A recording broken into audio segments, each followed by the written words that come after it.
Hare Krishna, everyone. Welcome all of you for today's session. We will get started with small prayers. ॐ अज्ञानतिमिरान्धस्य ज्ञानाञ्जनशलाकया चक्षुरुन्मीलितं येन तस्मै श्रीगुरवे नमः श्रीचैतन्यमनोभीष्टं स्थापितं येन भूतले स्वयं रूपः कदा मह्यं ददाति स्वपदान्तिकं वन्देऽहं श्रीगुरो श्रीयुतपदकमलं श्रीगुरून् वैष्णवांश्च श्रीरूपं साग्रजातां सहगण रघुनाथान्वितं तं सजीवं साद्वैतं सावधूतं परिजनसहितं कृष्णचैतन्यदेवं श्रीराधा कृष्णपादान् सहगणा ललिता श्रीविशाखान्वितांश्च हे कृष्ण करुणा सिन्धो दीनबन्धो जगत्पते गोपेश गोपिका कान्त राधा कान्त नमोऽस्तु ते तप्तकाञ्चन गौराङ्गी राधे वृन्दावनेश्वरी वृषभानुसुते देवी प्रणमामि हरिप्रिये नम ॐ विष्णुपादाय कृष्णप्रेष्ठाय भूतले श्रीमते भक्तिवेदान्त स्वामिनिति नामिने नमस्ते सारस्वते देवे गौरवाणी प्रचारिणे निर्विशेष शून्यवादी पाश्चात्यदेशतारिणे वाञ्छाकल्पतरुभ्यश्च कृपासिन्धुभ्य एव च पतितानां पावनेभ्यो वैष्णवेभ्यो नमो नमः जय श्री कृष्ण चैतन्य प्रभु नित्यानंद श्री अद्वैत गदाधर श्रीवासादि गौरभक्तवृंद हरे कृष्णा कृष्णा कृष्णा हरे हरे हरे राम राम राम हरे हरे जय जय श्री चैतन्य जय नित्यानंद जय अद्वैत चंद्र जय गौर भक्त वृंद ओम नमो भगवते वासुदेवाय ओम नमो भगवते वासुदेवाय ओम नमो भगवते वासुदेवाय मुखं करोति वाचालं पङ्गुं लङ्घयते गिरिं यत्कृपातमहं वन्दे श्रीगुरुं दीनतारणं परमानन्दमाधवं श्रीचैतन्य ईश्वरम् श्री श्री राधा मदन मोहन की जय श्री श्री गौरनिताई की जय श्री श्री श्री जगन्नाथ बलराम सुभद्रा मैया की जय जगत गुरु पतित पावन श्रील प्रभुपाद की जय अनंत कोटि वैष्णव वृंद की जय श्रीमद् भगवद गीता की जय श्रील गुरुदेव की जय हरे कृष्ण माता जी दंडवत प्रणामास हरे कृष्ण माता जी दंडवत प्रणाम So welcome all of you for today's session, which is the last session of our 18 days Bhagavad Gita course. We will get started with a small recap of the 17th chapter. So 17th chapter explained how faith, worship, austerities, food habits and sacrifices are all influenced by the three modes of material nature, Sattva, Rajo and Tamogunas. So we discussed about faith in three modes and worship in three modes and food in three modes, sacrifice, austerity, charity in three modes. And we also discussed about tapas, austerity of body, austerity of speech and mind in three modes, how they are influenced by three modes. So this is what we have discussed in chapter 17. So chapter 17 acts as a bridge between chapters 14 to 16. So which describes the three modes, basically 14 to 17. It's all about three modes of material nature. And chapter 18 will present the conclusion of entire Bhagavad Gita. So chapter 18 continues the analysis of three modes. Whatever we have not discussed in until 17th chapter, we will discuss some of the things like types of work, karma in three modes, sannyasa in three modes, knowledge, action, intelligence, determination, and happiness in three modes. We will discuss all of that and then summary of the teachings of all previous chapters. So Krishna basically gives all three yogas, karma yoga, jnana yoga, and bhakti yoga together in this chapter, and he summarizes Bhagavad Gita, and he gives that choice to Arjuna to decide on what he wants to do. So that's when the chapter ends. So we will get into the details, and let me share my screen.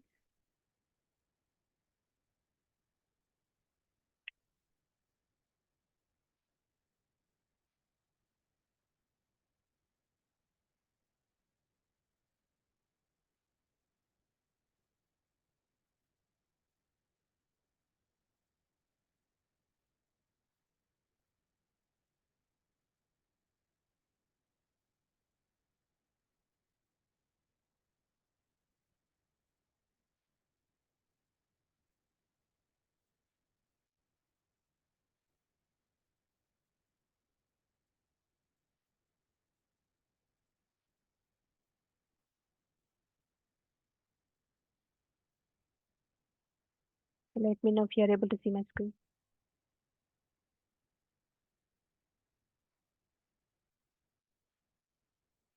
Can anyone confirm if you are able to see my screen?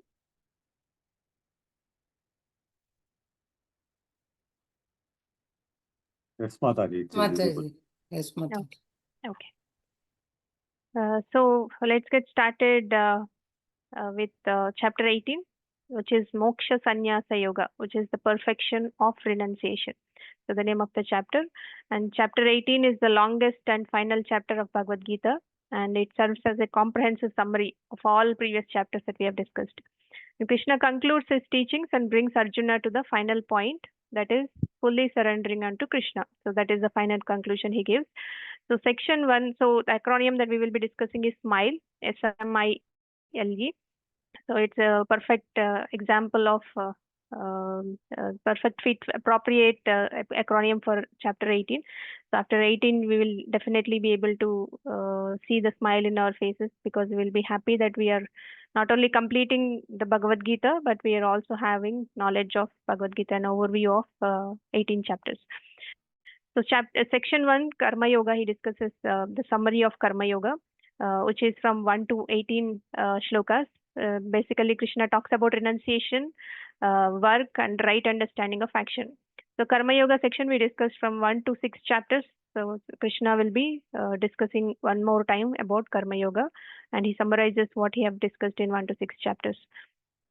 And section 2, M stands for modes of nature. So we have discussed predominantly from 14 to 17 the modes of nature, and we will continue to discuss the modes of nature. Krishna explains further on modes of nature: knowledge in 3 modes, action in 3 modes, doer in 3 modes, intelligence in 3 modes, determination and happiness also in 3 modes. So he discusses further in all these things, and how are they influenced by 3 modes. And then he talks about the ideal worker from 41 to 55 shlokas. He discusses about varnashrama dharma and how is it a path for perfection.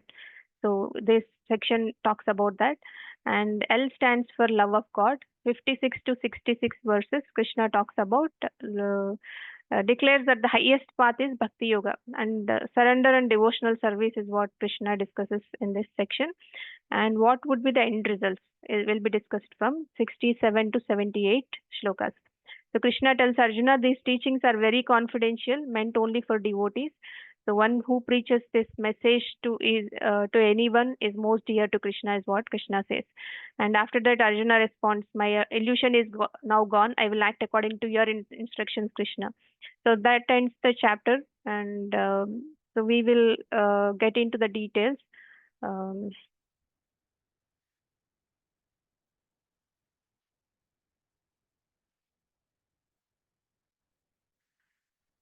So Moksha Sannyasa Yoga, the perfection of renunciation. This chapter starts with Arjuna's question. So usually many of the chapters starts with Arjuna's questions, right? So in the beginning of 18th chapter, Arjuna asks the question to Krishna. So Arjuna asks, "I wish to understand the purpose of renunciation and the renounced order of life." So basically, he wants to understand what is sannyasa, which is nothing but renunciation, and he wants to understand a renounced order of life, which is tyaga. So he wants to understand the difference between these two words. So why does Arjuna ask this? So throughout the previous chapters, Krishna has spoken about renouncing desires. He discussed in chapter 5, working without having desires, how to give away the desires, etc. in chapter 5. And in chapter 3, Krishna described about working without attachment. You do your duty without attachment to the results is what it's been explained in chapter 3. And from chapter 14 to 17, Krishna talked about transcending the modes, going above sattva, rajo, tamo gunas. That is what Krishna discussed about, and ultimately surrendering unto Krishna.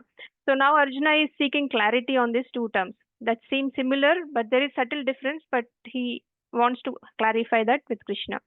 So sannyasa is giving up prescribed duties. That is external renunciation. People who wear saffron clothes and give away family life and go to a secluded place, etc. Right? That is sannyasa. That is external renunciation. Tyaga is giving up the attachment to the results. That is internal renunciation. We'll discuss further in detail. So Arjuna is confused. Should we stop working altogether or simply give up the attachment to the results? That is his confusion.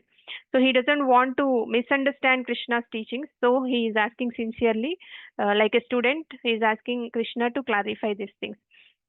So Prabhupada also says Arjuna's question is very intelligent and important. Many people wrongly think renunciation means inactivity or leaving society, going to a forest and going to a secluded place and meditate there is the perception that everybody has. But Krishna wants us to work in devotion. He doesn't want us to go for that kind of renunciation. He wants us to work in devotion without attachment and offering the results to Krishna. So Krishna answers in 2 to 12 shlokas that talks about the Karma Yoga theme. He starts with Karma Yoga. Krishna begins answering the question of Arjuna. He distinguishes between sannyasa and tyaga. So he explains that true renunciation is not giving up the work, but he says giving up the desire to enjoy the fruits. So when we have the desire to enjoy the fruits, for example, if you do any activity, we do that activity because we wanted to enjoy the result of that activity. So he is asking us to give up the desire to enjoy the fruits of that work. Giving up the work is not renunciation, but giving up the desire to enjoy the results of the work is called true renunciation, is what Krishna says. So even duties should not be given up. If they are prescribed by scripture like devotional service, varnashrama duties, taking care of family, earning money, etc., those are all prescribed duties. And Krishna is asking not to be given up those prescribed duties. Some sages say work should be given up because it causes bondage. Whenever you work, it creates some karmic bondage for you, right? So some sages say you should give up the work. But other sages say sacrifice, charity, austerity should not be given up. So Krishna resolves this debate in the upcoming verses. He discusses and gives us the right kind of work and how can you do it without selfishness and what is true renunciation, etc. So basically Krishna's point is don't renounce action, renounce the selfishness towards that action. Whatever I will get out of the activity that I do, the results that uh, selfish results that you don't want to enjoy, you will give up that enjoyment to the results. So continue doing your prescribed duties, but for Krishna's pleasure. So this is the essence of Karma Yoga and the starting point of liberation. So chapter 18 opens with Arjuna's question and on renunciation and detachment, sannyasa and tyaga. So Krishna begins by explaining that real renunciation is not about giving up action, but offering the results to Krishna. So this gives the foundation for the entire chapter, which will summarize and conclude the whole Bhagavad Gita also. So now Krishna explains further. Let us see. Anybody would like to read the translation?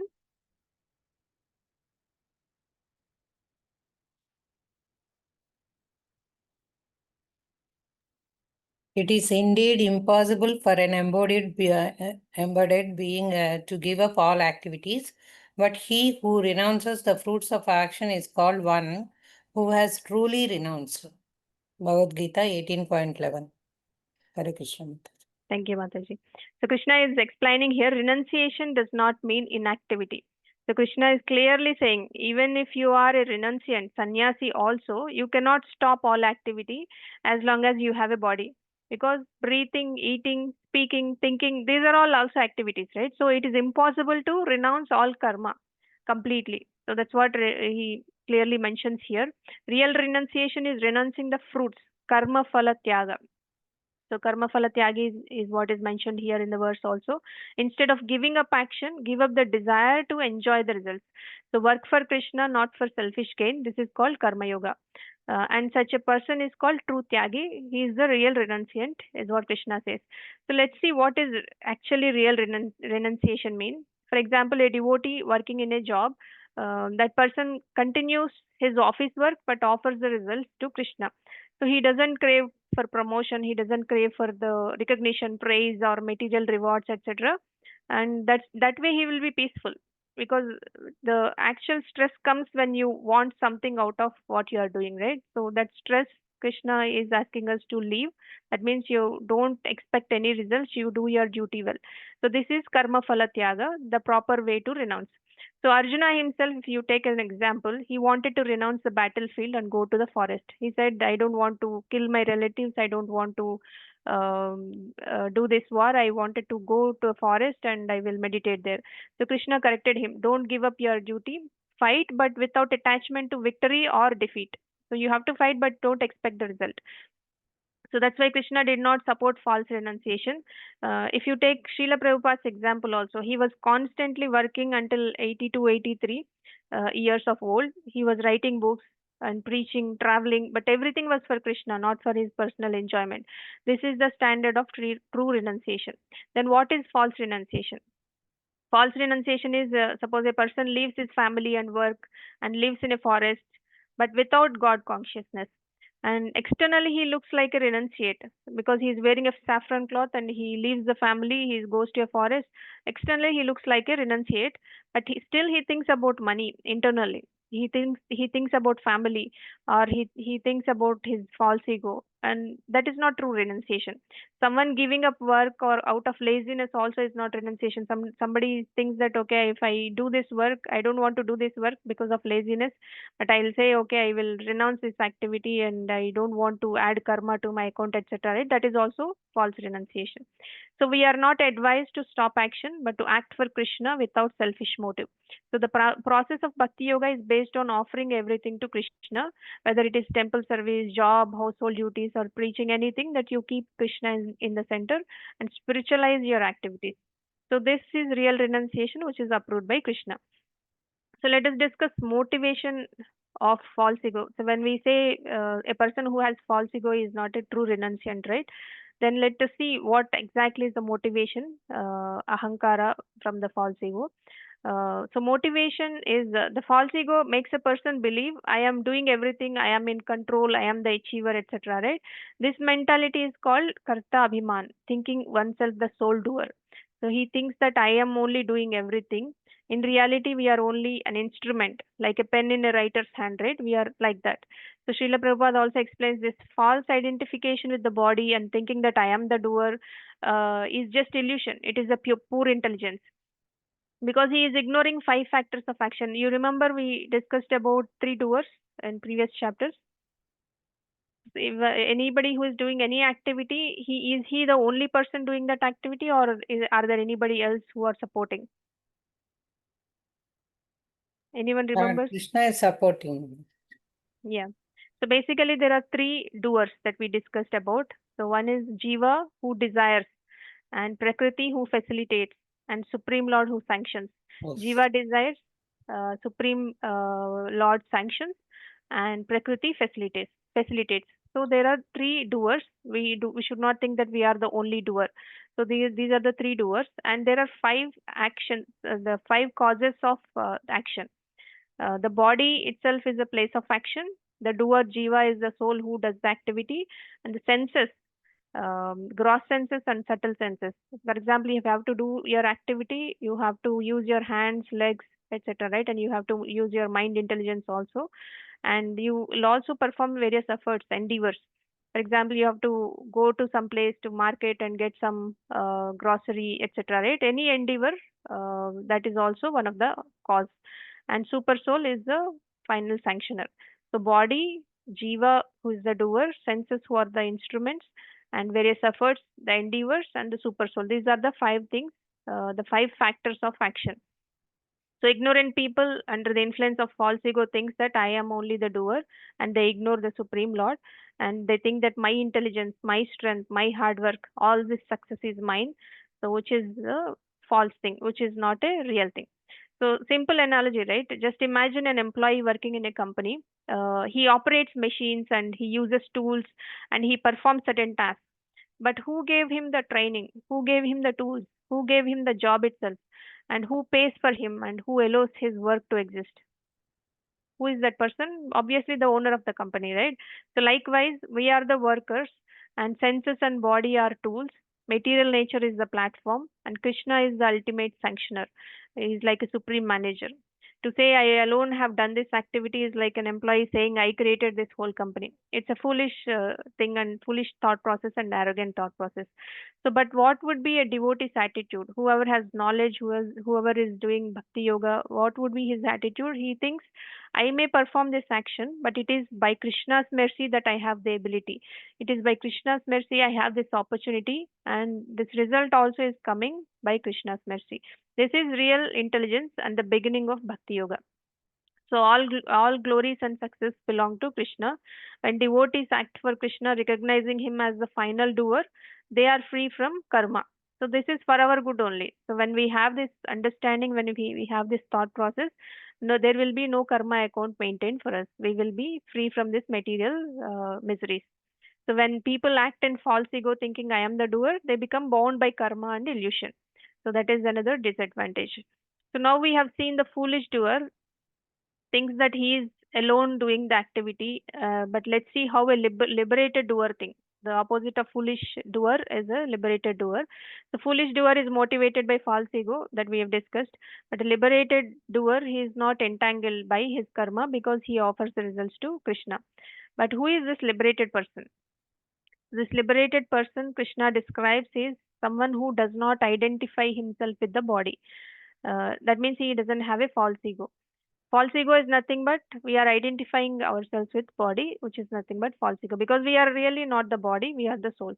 And who has pure intelligence, intelligence not tainted by material desires, and he acts as a Krishna's instrument and not out of personal ambition he does anything. Such person is Nishkama Bhakta, and is he works for Krishna, he works as per Krishna's instructions, and he offers all results to Krishna, and he is not attached to results, profit, gain, recognition, results, anything he doesn't worry about. And he's also not bound by karma. Because he is not attached to the results, he is not bound by karma. He has knowledge that I am not the body. Even if such a person kills somebody, he neither kills nor is bound by the action. For example, if you take Arjuna's scenario, his duty is to fight, right? He's a Kshatriya, and killing on the battlefield is his duty as part of Kurukshetra war. But he is doing it for Krishna's will, without hatred or without his selfish desire. That when he kills also, it is not sinful. So Arjuna was hesitant to fight in the war in the beginning. Krishna told him, "You will not be the killer. I have already killed all of them. You just become an instrument." So when Arjuna fights with false ego, without false ego, then he is not the killer. Even though he kills people in the battlefield, he is not the killer because he doesn't incur any sin, because he is working as per Krishna's instructions and acting as an instrument in Krishna's hand. But otherwise, people get entangled. Whoever is acting out of false ego, pride, personal gain, they get entangled with whatever activities that they do. But whoever has that understanding and whoever offers everything to Krishna, they will not be entangled because they are working as per Krishna's instructions. There is no karma added to their account. So imagine a soldier following the orders of a righteous king, or if you take soldiers working in the border, right? When there is a war, they will go and kill people in the battle, but he is not personally responsible because it is his duty, and he is simply obeying higher authority. Likewise, a devotee who works for Krishna without false ego, he is not responsible for the karmic result that he acquires out of the activity that he is performing. So action is not the problem. False ego and desire for enjoyment are the problems. We need to understand that. So now let's see how a devotee gets motivation from Krishna. So Krishna basically describes here about Bhakti Yoga. So the main idea is that a devotee doesn't act independently out of false ego or selfish motivation. Instead, they are motivated by Super Soul, Paramatma within their hearts. And who is that Paramatma? Krishna himself, right? Residing in everyone's heart. Supreme Lord is the ultimate cause. They feel like a devotee knows that Krishna is the final sanctioning authority, and whoever is in complete Krishna consciousness, he acts under the direction of Super Soul. And what would be the results of for that person? He is naturally not bound by any activity because he has that understanding. He is acting as per Krishna's instructions, and he is not ultimately responsible for his actions, because even though he kills as per Krishna's instruction, he doesn't incur any sin. and he thinks that Krishna is the supreme cause. He has that knowledge. That's the reason why he doesn't get entangled with the karma, and he's also not attached to the fruits of actions, because he is working for Krishna, like a soldier working in the battlefield, in the border. They're doing it as a duty, right? They're not doing it as a personal revenge or grudge on against that other country. They are doing it as a duty. So whatever, otherwise, if you kill somebody, you will be put in a jail, right? Why the soldiers are, even though they are killing, they are not put into jail? Because they are doing it as a duty. Likewise, the devotee has that understanding, and they are not motivated by false ego also. That ahankara, false ego, is thinking that I am the doer, I am in control, etc. A real doer rejects all of this. He knows Krishna is the actual doer. He considers himself as an instrument in Krishna's hands. And his intelligence is also not entangled. Because an entangled intelligence means it is confused by personal desires and pride, arrogance, etc. But pure intelligence is free from material contamination. They always focus on Krishna's will. So basically, Krishna described about the consciousness of a liberated worker. They work for Krishna. They are guided by Krishna as a Krishna as a super soul from within the heart, and they have no pride, no selfishness, and they are not entangled by karma. That's what Krishna is explaining here. And from 19 to 40 shlokas, Krishna explains how three modes of material nature influence different aspects of our mentality. So this is the continuation from 17th chapter. 17th chapter we discussed about certain things influenced by three modes, and here Krishna analyzes how everything in material life, even subtle things like thoughts, knowledge, determination, happiness, they're all influenced by three modes of nature: sattva, rajo, tamoguna. This means our consciousness of that means our way of thinking, our way of deciding, taking decisions, and our way of acting and our way of enjoying also are not independent. They are all influenced by three modes of material nature. So let us see knowledge. How is it influenced by three modes of nature? So knowledge is nothing but gnana, right?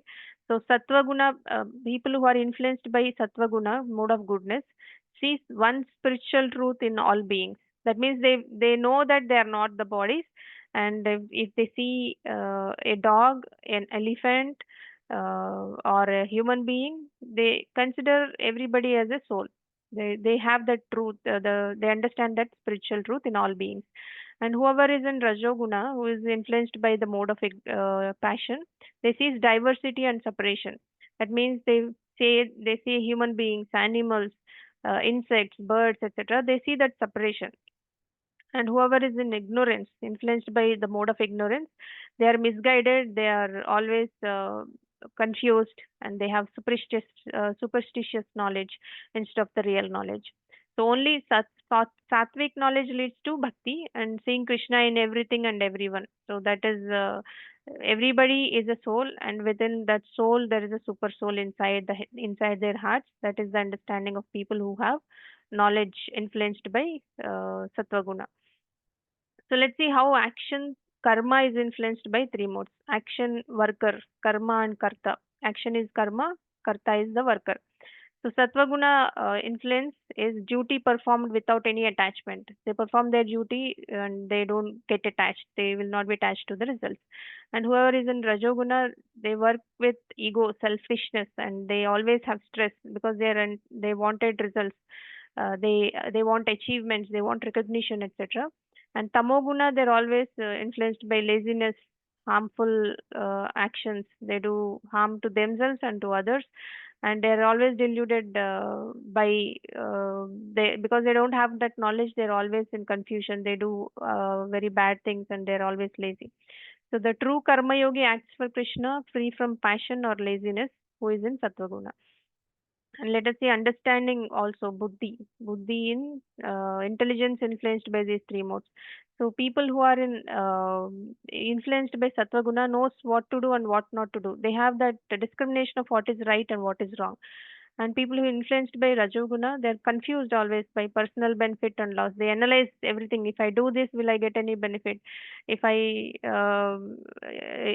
am not doing this, will it be any problem for me, etc., right? So they will think in that way. People influenced by tamoguna, they think right is wrong and wrong is right. They do exactly opposite to what people do in Satvaguna, right? Tamoguna people, they do exactly opposite. And let us see determination, Dhriti, influenced by three modes. So people influenced by Satvaguna, their determination is steady and they have that self control and they have faith on God. And people influenced by Rajoguna, they're attached to success, sense enjoyment, everything, right? So we always discussed about Rajoguna people, they're always attached to the results. And Tamoguna, they cannot stick to anything, always confused, they are lazy. And happiness, how happiness is influenced by these three modes. Sattva begins like poison, ends in nectar. For example, if you take a child, you always ask the child to study hard because at the end they will get good job and they will enjoy, right? And waking up early is like poison in the beginning, but once you get used to, it will give you very good benefits. So spirituality is like that. It begins like a poison but ends in nectar. Any good things that starts with difficulty and ends with happiness, so that is satoguna. But rajoguna begins like nectar, ends in poison, like eating junk food. It feels nectar in the beginning, but after effects, if you see, they end up in poison like situations. The sense enjoyment is always like that. Sense enjoyment is always begins like nectar but it ends in poison. Tamoguna, delusion from sleep, laziness, intoxication, they are all influenced by that. So Srila Prabhupada always says real happiness comes from serving Krishna. Even it seems hard in the beginning. Usually it is very hard in the beginning, but once you get used to, then you will start enjoying the process and you will get the nectar in the end. So that's what we need to understand. We are not free from influence of these three modes. Our behavior, our decisions are all conditioned by these three modes, sattva, rajo, tamogunas. The goal of bhakti yoga is to transcend the modes. How do we transcend the modes? We discussed in the previous chapter also. How do we go above three modes?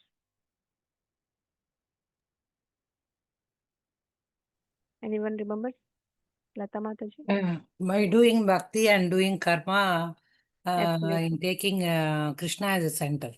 Absolutely, Mataji. Hari Bol. So Krishna consciousness purifies all these qualities and redirects us to spiritual life.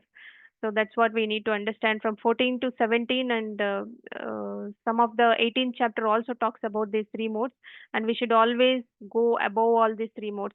But we can also go step by step. If we are in Rajoguna, we can transcend. We can go to Satvaguna by practice, and we from there we can transcend.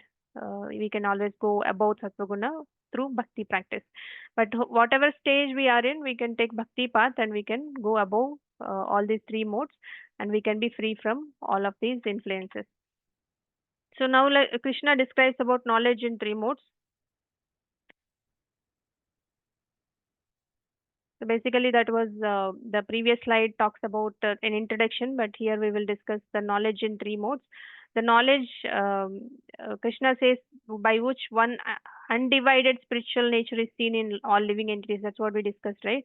Though they are divided into innumerable forms like animals, human beings, birds, insects, but they have that understanding. A person in Satvaguna sees all living beings as parts and parcels of Krishna. They are all souls, and despite they have different bodies, the souls are of same. They're all equal. They're all spiritual.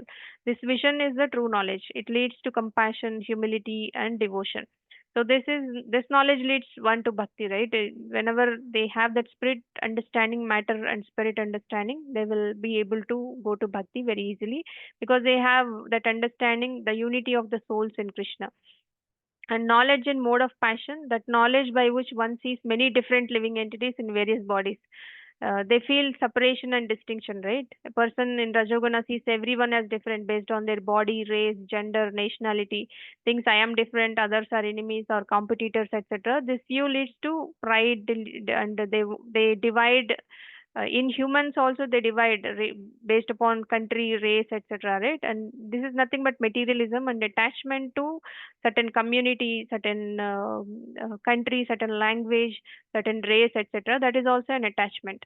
So this knowledge is material and temporary, and this binds us to the matter, the samsara again.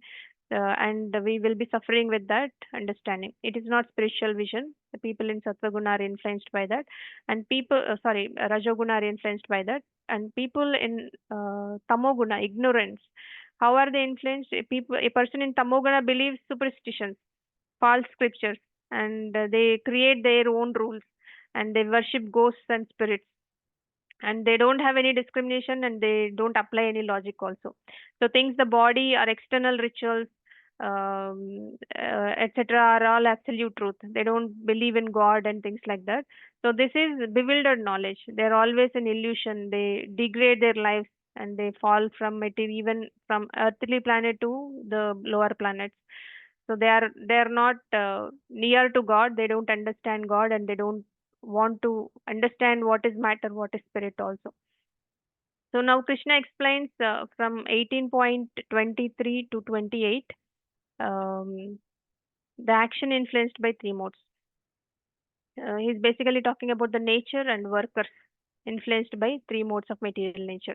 So action in mode of goodness, action performed without attachment, without love or hatred, and without desire for fruitive results is said to be the mode of goodness, that is described in 18.23. That means this is the duty centered action. So, what this is my duty, I will perform this duty, and I will perform this as a service to Krishna, not for my personal gain, or I'm not doing this to enjoy the results. So, this kind of activity is done with steady mind, and whatever activity is given as a duty they will do, despite whether they like it, they don't like it, and they don't want to analyze if I like this activity, I don't like this activity. They will do it with steady mind as a part of their duty, and they perform it as a service, not for personal gain. So that is influenced by mode of goodness. And action in mode of passion, so action performed with great effort, and they wanted to gratify the desires. They have selfish desires, and they have this false ego also, and they have false ego and they have selfish desires. So that is influenced by mode of passion. So motivated by material desires and self ego, I have done it, I should achieve it, I should gain it, I should enjoy it, etc. Right? So that is kind of mode of passion. Everything is done with expectations of recognition or reward or any monetary benefits, etc. This creates karma and bondage that we discussed. For example, a businessman donating in charity to gain fame, they are doing good activity only, but still they are expecting result out of that activity. So they want to gain that fame out of that activity. So action in mode of ignorance, tamoguna. How do they do action performed in this mode? They do it with illusion. So considering they don't consider scriptural directions. They have their own laws, their own rules, and they don't follow the scriptures. They don't wake up early. They kind of sleep throughout the day and wake up throughout the night, etc. Right? They do differently. They do quite opposite to whatever is being done in Sattva-guna. So they don't consider any scriptural guidance, and they're always often they're violent. They do violent activities, destructive activities, laziness, and they do everything in a wrong time, in a wrong place, etc. So which makes them suffer even in this material life and after the life also. So like killing animals for pleasure or rituals without Vedic basis, etc. They do all of these things. And Krishna describes about types of workers also. Now we discussed about karma. Now we are discussing about karta. So worker in mode of goodness, how do they do? So they are always detached, and they're peaceful, and they're devoted, and they work like an instrument of Krishna. Basically, if you take an example, they're all devotees of Krishna. So Arjuna fighting as Krishna's instrument, not for revenge, right? That is an example. And worker in mode of passion, the worker will be attached to the results. They are greedy, envious, and impure, and they always are affected by happiness and distress. This is mode of passion. They are emotionally reactive, they are greedy, they have selfish desires, and they always swing between joy and frustration, success and failure, etc. Because they are always attached to the result. And worker in mode of ignorance, they're always engaged in work against scriptural instructions that we discussed. and they're always disrespectful, disobedient, and unmotivated, lazy. They create harm to themselves and to others also. So basically, Bhakti Yoga purifies the worker and the action. If you are doing Bhakti Yoga, if you keep Krishna in the center, you will do all good activities and you will be a good worker. And if you are not keeping Krishna in the center, you will always end up either in Rajoguna or Tamoguna, mode of passion or mode of ignorance. So now Krishna talks about the intelligence in three modes. So intelligence, using intelligence, we have this decision making ability, right? And this is also this is also influenced by three modes. So when intelligence is influenced by mode of goodness, what happens? They will be very clear in decision making because they have that scripture based intelligence. They know what is right, what is wrong based upon the scriptures, and their decisions are also based upon the knowledge that they have on scriptures, and they can also understand if it is harmful for others or harmful for me, if it is a right decision or a wrong decision, and they are always doing that, and that will not be creating any bondage for them. So they're always in a liberated mode. This is intelligence is used by serious devotees guided by Guru, Sadhu, and Shastra. So this is a discriminating intelligence, which is essential for all of us. And intelligence influenced by mode of passion. So intelligence influenced by mode of passion, people have personal ambitions and they always are emotional, and they always want to justify wrong actions as right, based on if they desire to achieve something, they wanted to justify even though it is wrong, and if they want to achieve that and if there is any showstopper in between, they will manipulate things. They also are ready to manipulate things to gain the result. So such kind of mentality is influenced by mode of passion. And intelligence and mode of ignorance. So they are completely opposite to Sataguna. They follow adharma and they believe in adharma than dharma, and they are always based on illusion, superstition, false beliefs, etc. And they are kind of worshipping ghosts. They do black magic and killing in the name of religion. All come under this category. So now Krishna explains determination influenced Mataji, by three modes. Yeah. Mataji, in the understanding slide, the Mm. passion box is hidden by ignorance box. So we are unable to see this passion box Oh, is it? in understanding. 1 second. Yeah. Now okay, Mataji. Now okay. Thank you, Mataji.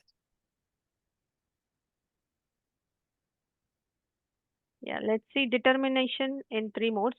So determination is the mental strength to hold on to goals, values, or duties, right? So Krishna classifies it according to the three modes. Determination in the mode of goodness. This is a steady spiritual determination found in serious devotees and yogis. And they continue devotional service despite difficulties. They get up early in the morning and they focus on self control. They do practice service, etc. They have control mind, control body, and control senses. They wake up early and they do all right things. They follow all regulative principles, etc. That is people influenced by determination, influenced by mode of goodness, and determination influenced by mode of passion. This determination is driven by selfish goals. They want money, success, sense pleasure, and they also have strong willpower, but they use it for material benefits. And there is no spiritual focus. It leads to attachment and entanglement. They suffer a lot. Determination in the mode of ignorance, they are weak minded and they are misdirected, and they don't have willpower also. They are controlled by fear, laziness, depression, illusion, etc.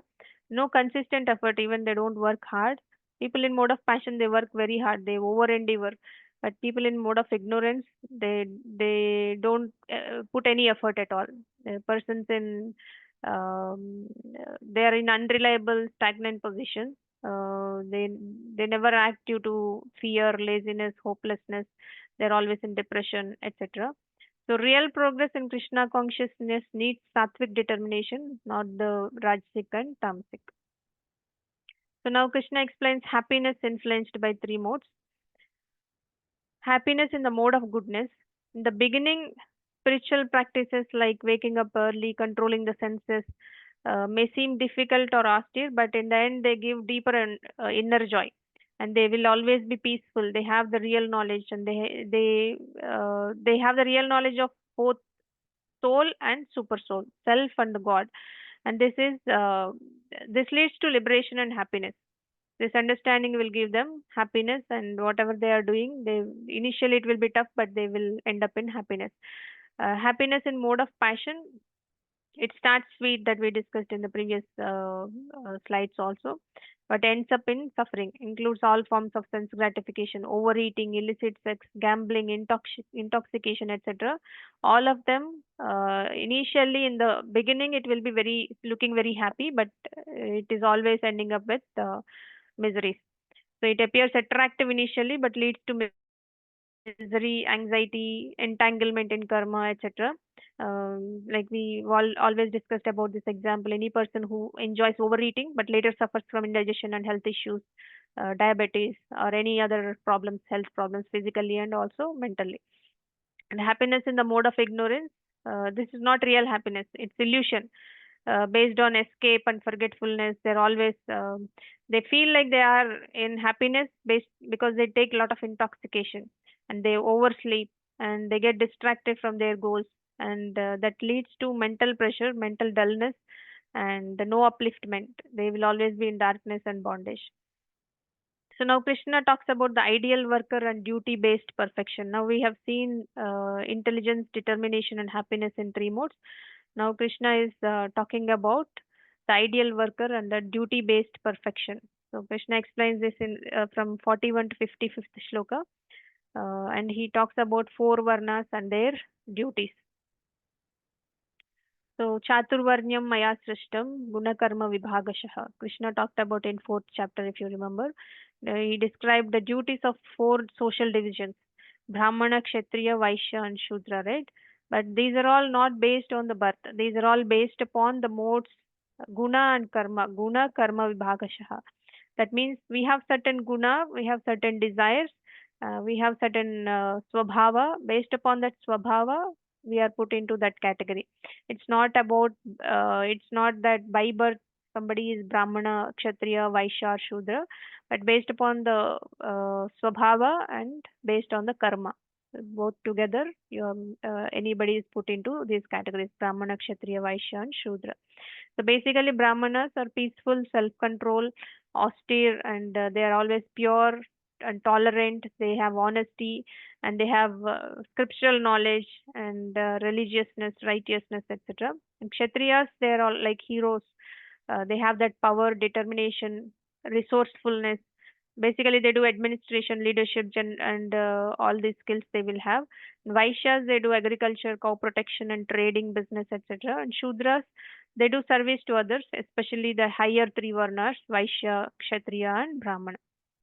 So it is based upon the guna and karma, not this is not a caste system as such. Krishna has divided these, created these varnas based upon the guna and karma. Even now we have the caste system. We should not be thinking these are not the castes. The castes that we have in place in society now, those are not related to this, because not any Brahmana is doing all that, right? Brahmanas are supposed to read the scriptures and give that knowledge to others, and whatever they give as dakshina, they will survive on that. Nowadays, nobody is like that, so we cannot consider the caste system as the varna system. So now Krishna explains perfection through one's own duty, swadharma. Swadharma is based upon whether whatever duty that you are performing. So by performing your own duty as per your nature, you can attain perfection, is what Krishna says. And Arjuna is a warrior. Even if fighting involves violence, it is better than renunciation. So even if he has to kill in fighting because he's a Kshatriya, he has to do his own duty instead of saying, okay, I become a Brahmana, because he should not be imitating other prescribed duties. His prescribed duty is fighting. He should be fighting even though he is not able to do it well. That's fine. But doing your own duty, even though it is not better than, if you are able to do Brahmana duty well, but your prescribed duty is Kshatriya, even you can do Kshatriya duty even if it is not better than, even if you are not able to do it better. So that's what Krishna says. And he also says detachment while duty, while doing the duty. Even imperfect duties should be abandoned if they are one's natural duty. So all work is mixed with faults like smoke over fire, right? This is natural, the material world for everybody.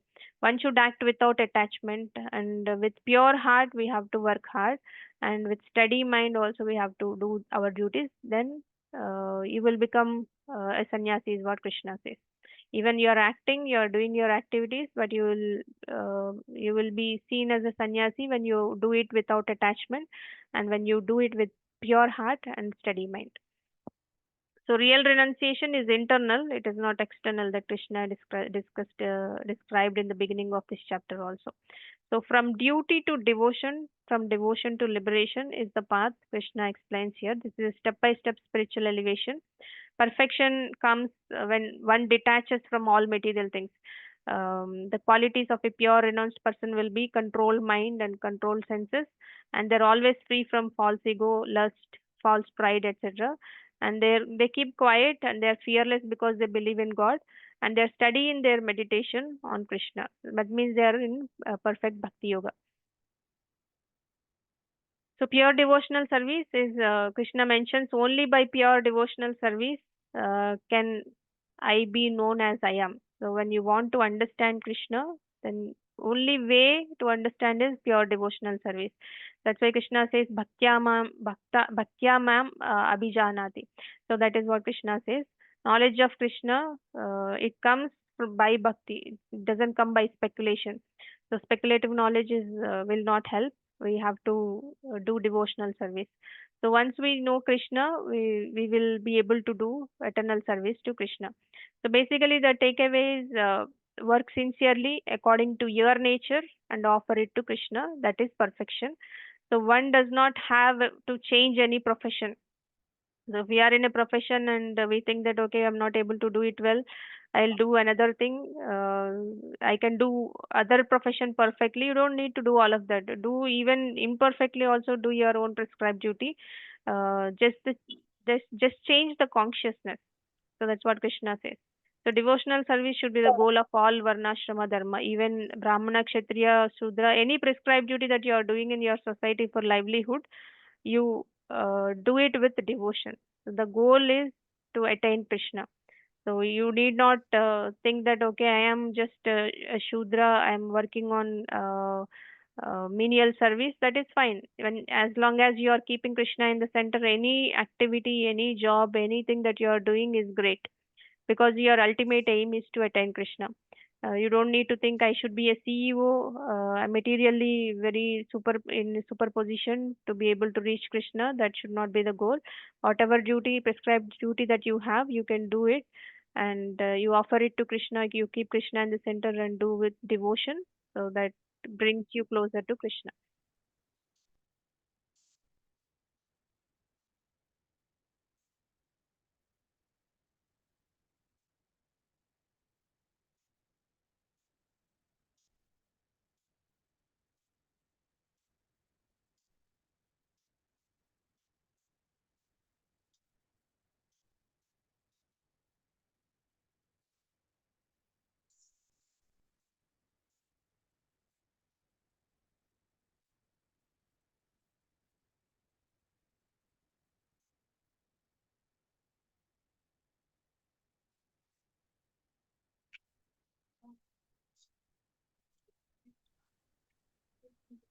Sorry, some network glitch. Can you all hear me? Yes, Mataji. Yes, Mataji. Okay. So now let's discuss why these four social orders, Brahmana, Kshatriya, Shudra, and Brahmana, Kshatriya, Vaishya, and Shudra. So let us discuss why we need these four social orders.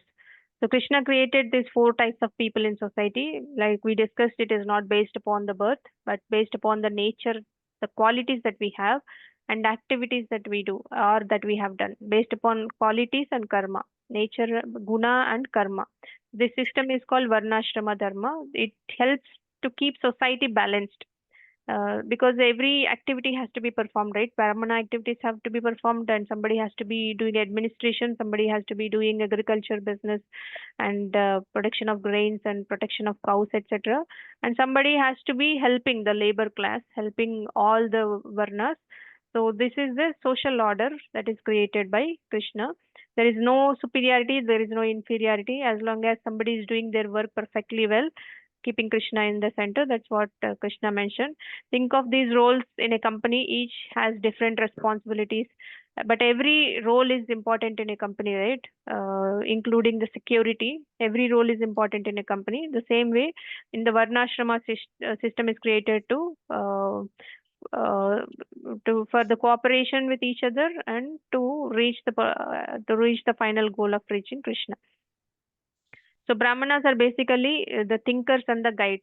So what are their qualities? They're always calm, self-controlled, they're honest, clean, and they're wise and spiritually inclined. They're always studying scriptures and spreading that knowledge to others, etc. So what are their duties in daily life? They teach spiritual knowledge and they do pujas, rituals, and they do scriptural study and guide others on the right path, like for example astrology, or there are so many things that they do, right? And they live simple life and they serve selflessly. So for example, if you take in today's life, today's world, a genuine guru, sadhu, spiritual master, or someone living in a simple life with spiritual wisdom and also helping others to understand God. So that is what it is. Brahmana means it is not a caste system, but it is how what they do, based upon what they do, how they do. Yes, and Kshatriya is they are the protectors and leaders. Basically, the qualities are they're brave, determined, and they have leadership skills. They're always generous and disciplined. And what are the duties in daily life? They protect people like police, army, rulers, etc. Right? And they make fair decisions and they create laws also for the benefit of the society. And they manage crisis and take responsibility. When war comes, they will also be taking charge and help people, etc. And they defend dharma, they do all righteousness.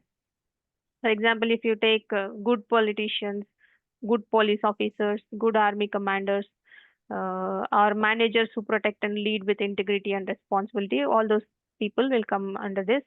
And Vaishyas,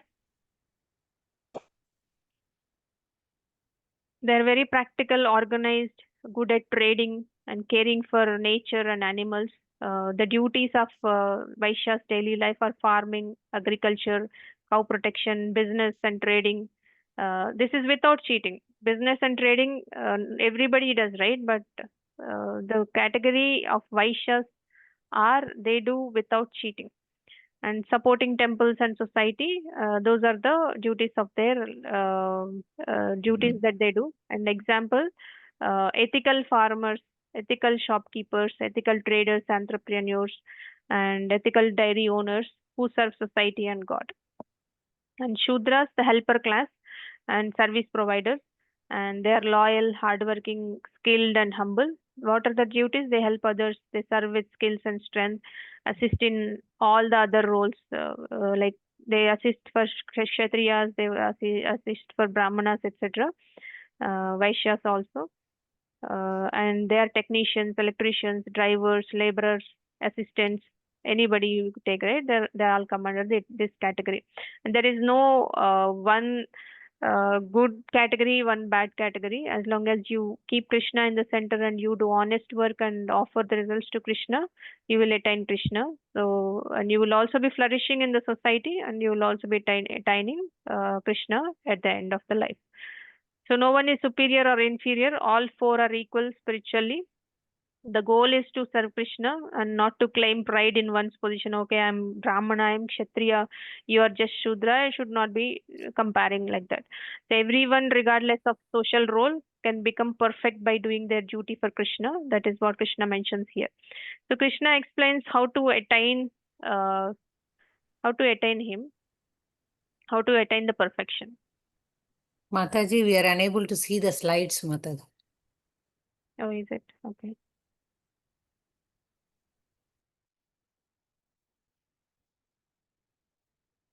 Second, let me share. I think I stopped sharing.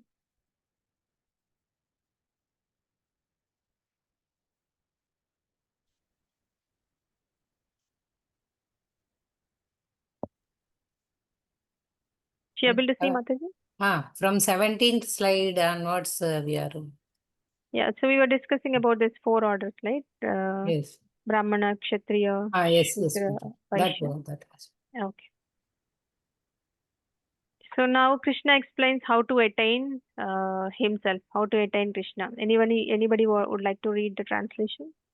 So today we will extend little bit because this chapter is little bigger. We will take another 20 minutes to complete. Anybody would like to read the translation?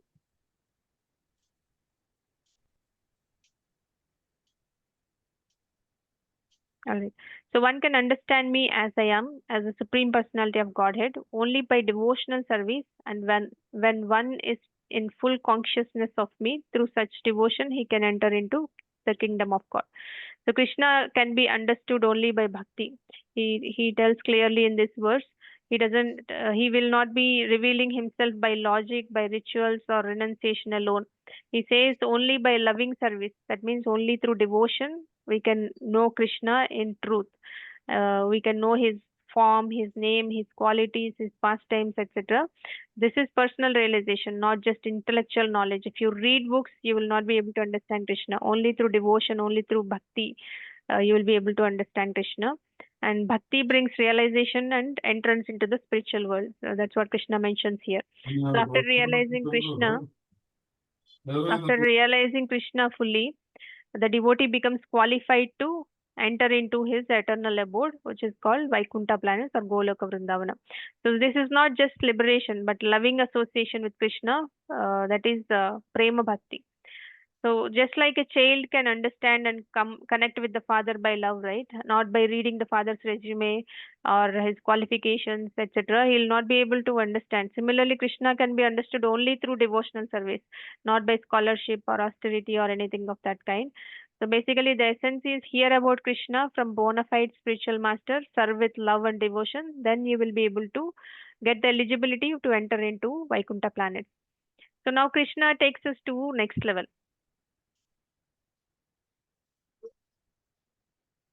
So from devotional service to surrender from 56 to 66 verses, he explains about this.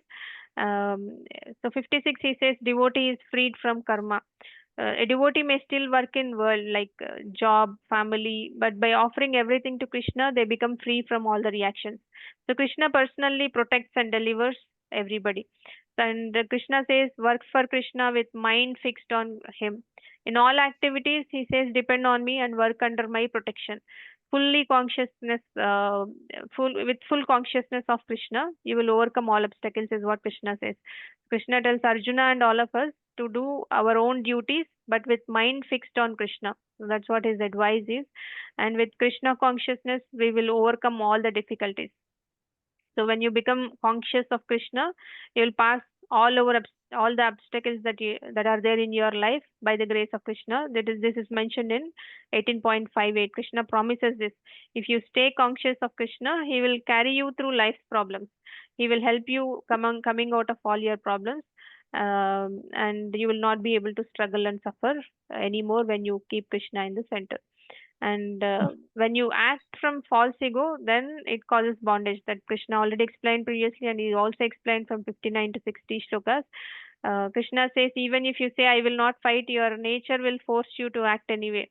So Krishna says this to Arjuna, because Arjuna said, I don't want to fight, right? So now Krishna is saying, even if you say your dharma, your prescribed duty is to fight, and if you don't fight in the war, and if you go to the forest and you meditate, you fight with the animals, and you will kill the animals, because your nature is fighting, right? Kshatriya's nature is fighting, protecting, etc. So even if you don't fight here, you will go elsewhere, and there also your nature is fighting, you will do the same thing. And Krishna is there in the heart as Paramatma. That's described in 18.61. Krishna says, the Lord is seated in everyone's heart and directs the wanderings of all living beings.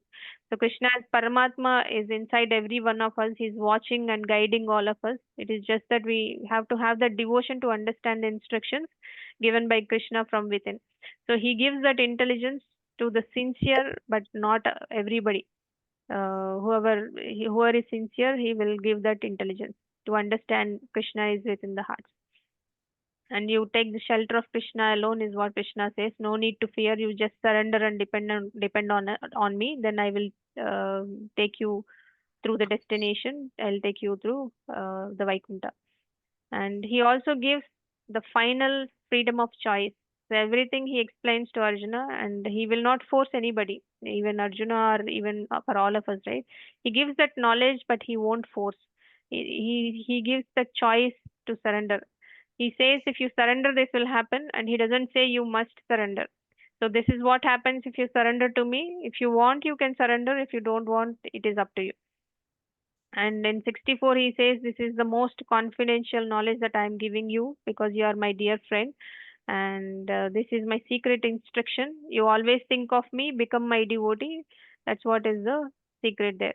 Out of affection, Krishna gives Arjuna and all of us the essence of Bhagavad Gita, the most confidential knowledge. It is not renunciation, but it is bhakti. It is devotion towards Krishna. And 18.65, he explains the fourfold bhakti formula. So he says there are four things that we need to remember. Think of Krishna, become Krishna devotee, worship Krishna, offer your homage to Krishna. So do this, and Krishna promises you will come to me. That means we will go to Vaikuntha planets. So this is the ultimate teaching of Krishna. Abandon all varieties of dharma and just surrender unto me. I shall deliver you from all sinful reactions. This is what mentioned by Krishna. So this is the essence of entire Bhagavad Gita.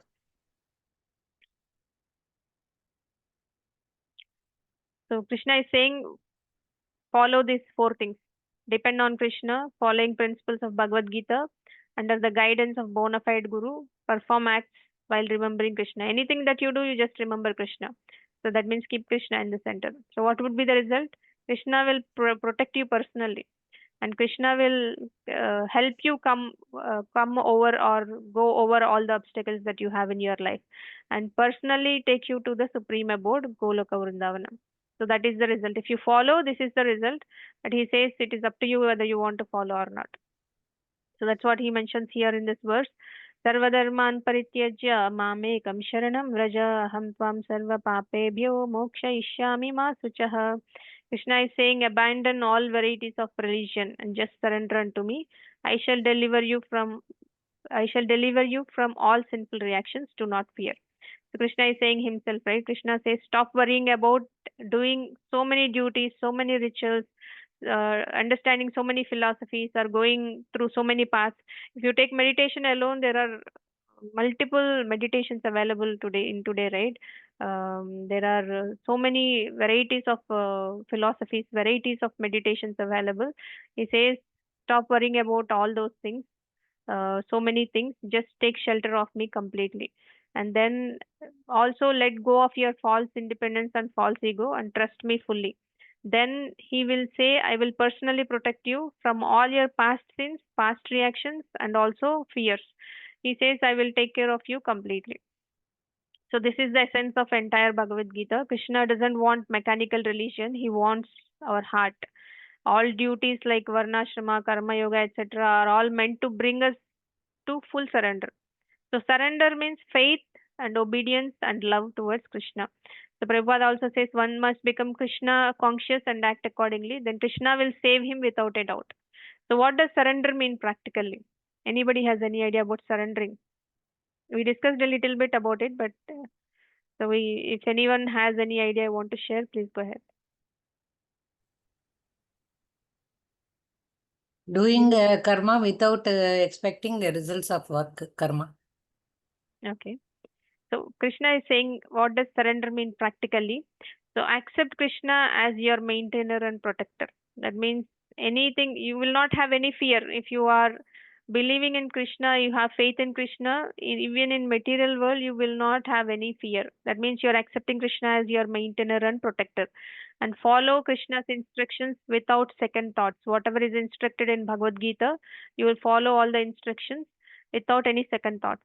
And chant Hare Krishna sincerely and engage your life keeping Krishna in center. Do all your activities and give up false pride and ego. False pride is we think that we are the body, then we become that is nothing but false ego. We need to give away that false ego and come to the real understanding that we are not this body, we are souls, we are eternal souls, and we are connected to Krishna. This is not our home. We have our permanent home in Goloka, the Vrindavana. We have to go there, and we have to utilize this life given by Krishna in order and do devotional service and go back to our original home. So that should be the understanding.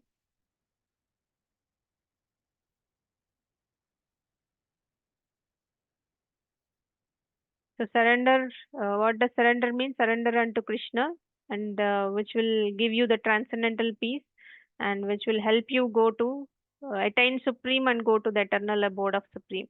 And you will also be free from all sinful reactions that you have done in the past. Those also will be eradicated, and Krishna will personally take care of yourself when you surrender to Krishna.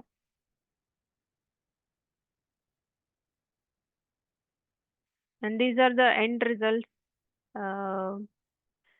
Krishna is talking about from 67 to 78.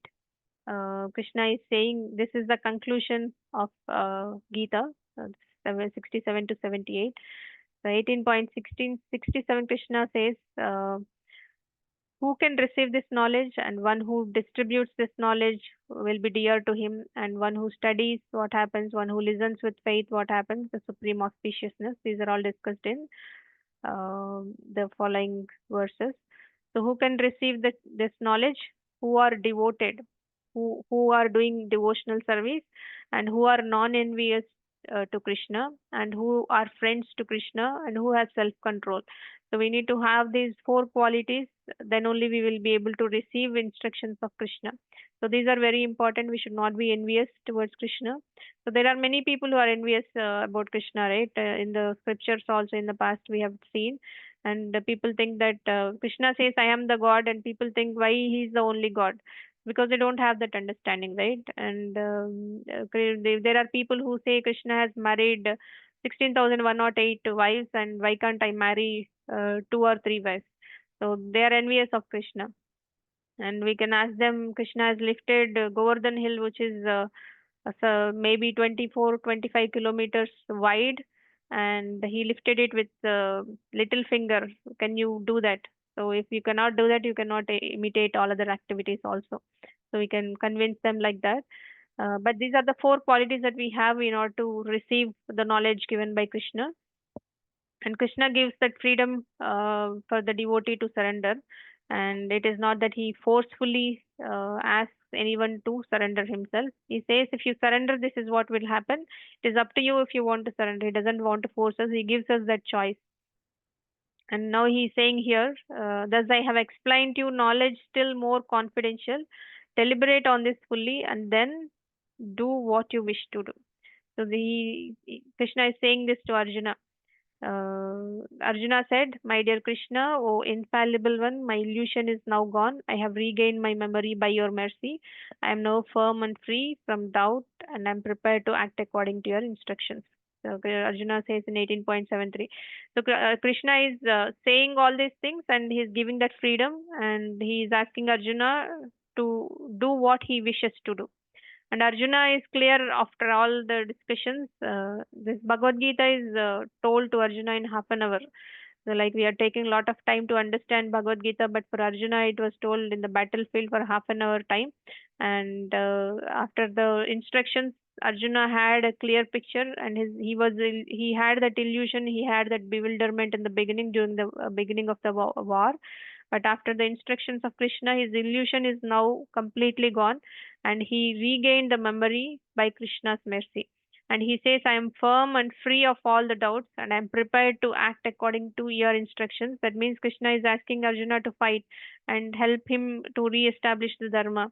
He can do it himself. Krishna can do it in just a second to kill all of them, right? But he wants to give that credit to Arjuna because he is a devotee. And even now, when Bhagavad Gita and the Kurukshetra are discussed, Arjuna's name is the first thing that we will discuss, right? Krishna wants that credit to Arjuna, so he utilized Arjuna as an instrument to re-establish the Dharma. So let's move on to next slide. So one who distributes this knowledge. Krishna is saying, whatever knowledge that Krishna has given until now, if one distributes that knowledge to any of the devotees, then he will come back to Krishna. He will come back to me, is what Krishna says. So, for one who explains this supreme secret to the devotees, pure devotional service is guaranteed, and at the end, he will come back to me, is what Krishna says. So, Krishna is guaranteeing that anybody who preaches his message, who understands this message, who does devotional service along with preaching the message of Krishna, then he will go back to Krishna. So, one who studies this knowledge, one who worships with intelligence, one who listens um with faith, frees from sinful reactions, and attains to the auspicious planets. So, whoever does all these three things, one who studies this knowledge, Bhagavad Gita, one who worships with intelligence by understanding who Krishna is and what is the relationship between Krishna and ourselves and what are the opulences of Krishna, etc., with that knowledge, and one who listens everything that is told by Krishna through any of his bona fide parampara, who listens with faith. What happens? The result is they will be free from all the sinful reactions, from all the sins that they have performed in the past, and they go to the auspicious planets, heavenly planets. If not Goloka Vrindavana, at least if you do this much, you will be guaranteed to go to heaven, is what Krishna mentions. And after all of this, Sanjaya glorifies Krishna and Arjuna like this: Yatra Yogeshwara Krishno, Yatra Pardho Dhanurdaraha, Tatra Shrir Vijayo Bhutir, Dhruva Nitir Matir Mama. So wherever there is Krishna, the master of all mystics, and wherever there is Arjuna, the supreme archer, there will also certainly be opulence, victory, extraordinary power, and morality. That is my opinion. This is told by Sanjaya. So Sanjaya is saying wherever Arjuna and Krishna are there, there will always be victory.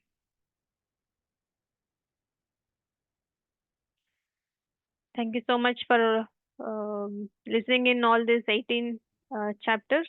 And this ends our Bhagavad Gita overview SGR course. And don't forget this ABCD that we have discussed: association, books, chanting, and deity worship or diet, eating prasadam and offering it to God and things like that, right? And so don't stop this journey of devotional service.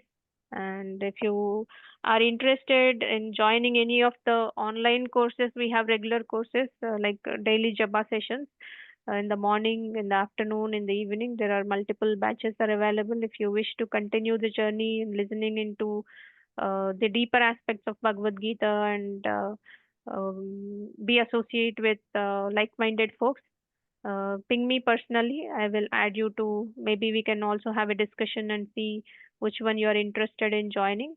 I will add you in that group. You don't need to go anywhere. You can just listen into that while you are getting ready to the office, or when you are back from the office while doing some of your chores. You can also listen into those sessions uh, from at the comfort of your home.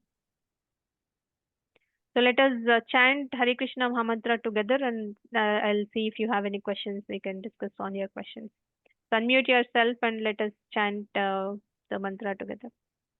Hare Krishna, Hare Hare Krishna, Krishna, Hare Krishna Krishna, Krishna Krishna, Krishna, Hare Hare Hare, Hare, Hare Hare Rama, Rama, Hare Hare Rama, Rama, Rama Rama Rama, Rama, Hare Hare Hare, Hare, Hare Hare Krishna, Krishna, Hare Hare Krishna, Krishna, Krishna Krishna Krishna, Krishna, Hare Hare Hare, Hare, Hare Hare Rama, Rama, Hare Hare Rama, Rama, Rama Rama Rama, Rama, Hare Hare Hare. Hare, Hare Hare Krishna, Krishna, Hare Hare Krishna, Krishna, Krishna Krishna Krishna, Krishna Krishna, Hare Krishna Hare Hare, Hare Hare, Hare Hare Hare Rama, Rama, Hare Hare Rama Rama, Rama Rama, Rama Rama Rama Rama, Rama, Hare Hare Hare. Hare Hare. Hare. Thank you so much, everyone. This ends Thank you, Mother. our 18 chapters overview. And connect with me offline, or if you have any questions, please let me know. Okay. Which questions we'll expect, Mataji, from Yeah. 3 chapters I haven't posted quiz. I will post. yes, ma'am. Stay back in the group. I will post the quiz questions. And Okay. whoever is interested, let me know. I will add you to the appropriate groups where you are interested in at your comfort timings. We will discuss on that. May I know your free times, Mataji? You can message me, Mataji, or call me. Okay. If I am not able to pick up, I will call you back. Okay. Thank you. Thank you, Namaste. everyone. वाञ्छाकल्पतरुभ्यश्च कृपा सिन्धुभ्येव च पतितानां पावनेभ्यो वैष्णवेभ्यो नमो नमः. संतकोटि वैष्णव वृंद की जय, श्रील प्रभुपाद की जय, श्रीमद् भगवद गीता की जय. So there is no session tomorrow. There is no session, Prabhu. We are done with 18 chapters, and if you wish to continue the journey, so just message me, or you can tell me now what. Maybe I'll just stop the recording and then we can